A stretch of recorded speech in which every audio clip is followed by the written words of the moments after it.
हमारे किसान मजदूर सेवा समिति के अध्यक्ष महोदय, उसके पदाधिकारियों और बाबा साहब डॉक्टर भीमराव अम्बेडकर कमेटी के जो हमारे अध्यक्ष और कमेटी के लोग सदस्यगण हैं, मैं उनको धन्यवाद देना चाहूँगा, जिनके अहम प्रयास से, जिनके सहयोग से हमारा और आप सभी लोगों के, मेरे गाँव वालों के सहयोग से कुछ दिवस कार्यक्रम यहाँ पर, चाहे वो 14 अप्रैल हो, चाहे वो 6 दिसंबर हो, 26 जनवरी, 15 अगस्त, हम लोग बड़े ही हर्षोल्लास से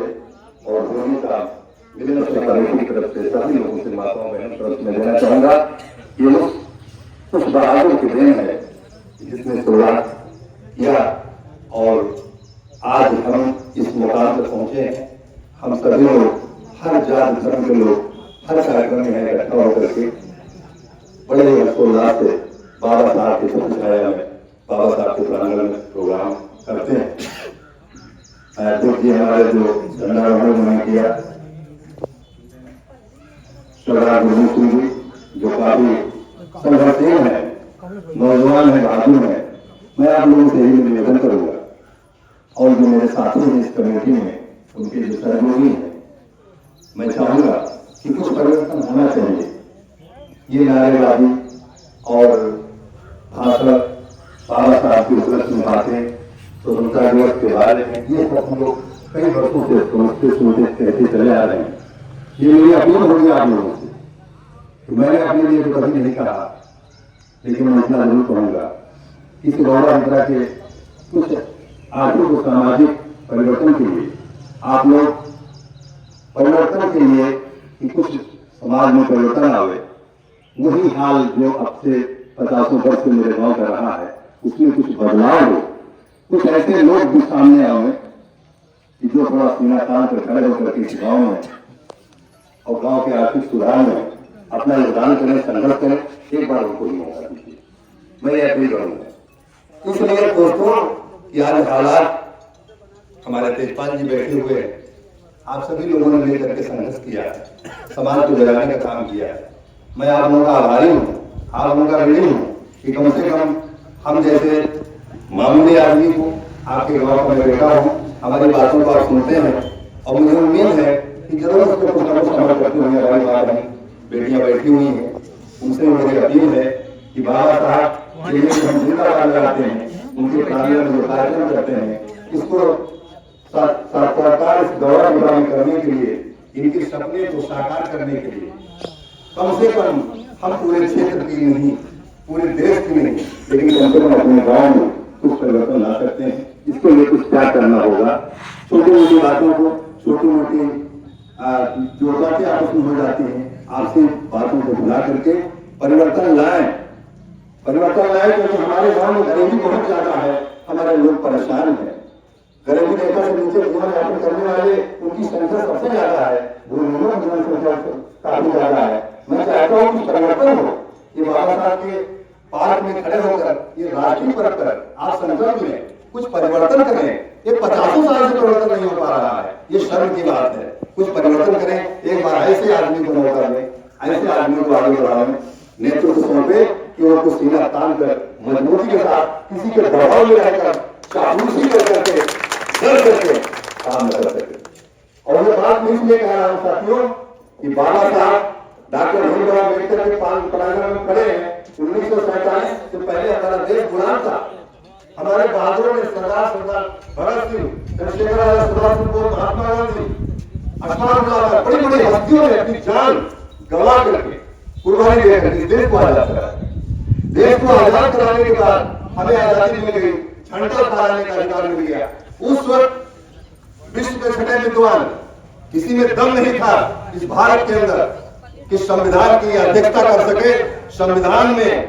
गरीबों का, किसानों का, मजदूरों का, अल्पसंख्यकों का इस देश में हक उनको दिला सके, अंग्रेजों को कानून की किताब सुन सके, क्योंकि अंग्रेजों को शर्त थी कि आप इस आधार पर देश को चलाओ। बाबा साहब ने गौर किया, बाबा साहब ने संविधान को बनाया, इनके नेतृत्व में संविधान बना, संविधान समिति बनी। तो साथियों, क्या किया था बाबा साहब ने? बाबा साहब ने संविधान में उन गरीबों को, किसानों को, दलितों को, मजदूरों को, अल्पसंख्यकों को अधिकार दिया और इस बात का अधिकार दिया कि आजादी तो हमें मिल गई है,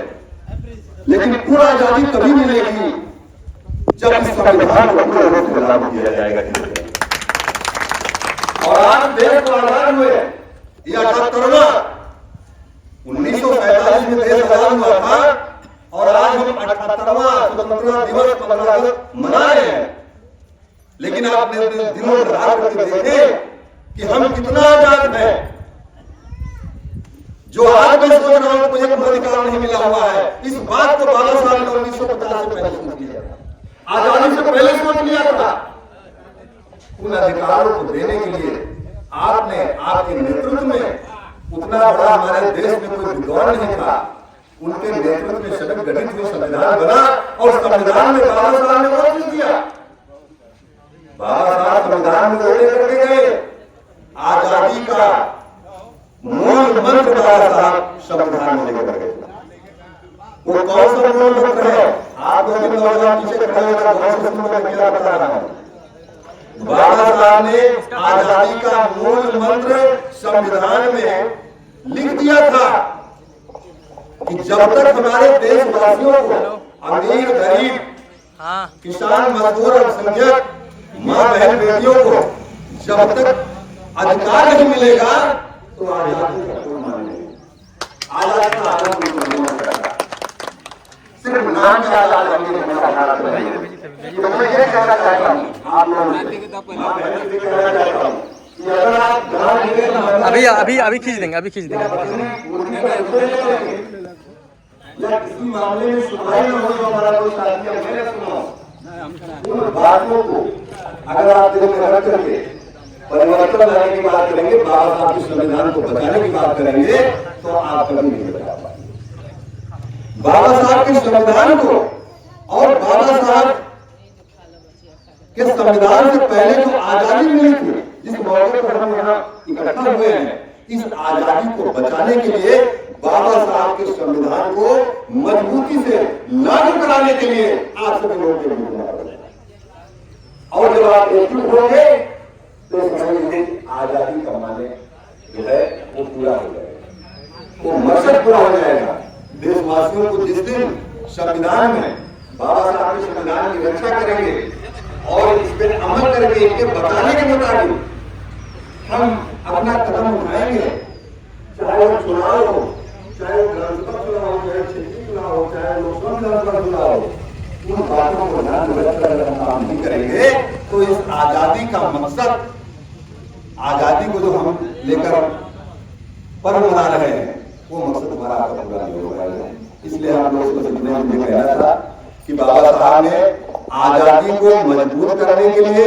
आजादी को मुकम्मल करने के लिए भारत की जनता को पूर्ण रूप से आजादी दिलाने के लिए संविधान में बता दिया था कि हमारा लोकतंत्र, हमारा संविधान, हमारे देश की जनता मजबूत हो सके। वो पूर्ण रूप से भी लागू नहीं हो पाया, उस पर खतरा है, उस पर खतरा लड़ा रहा। ये हमारी आप सबों की जिम्मेदारी कि हम आप जुड़कर अगर बाबा साहब के संविधान, बाबा साहब के बताए गए रास्ते पर संविधान को बचाने का काम करेंगे तो हमारा लोकतंत्र बचेगा, भाईचारा बचेगा, इंसानियत बचेगी, सारी चीजें हमारी मजबूत होंगी और हम तब जाकर के ये सपना जो हमारा राष्ट्रीय ध्वज का है साकार हो जाएगा, जो आजादी का प्रत्येक समाज है। इन सपनों का जो भारत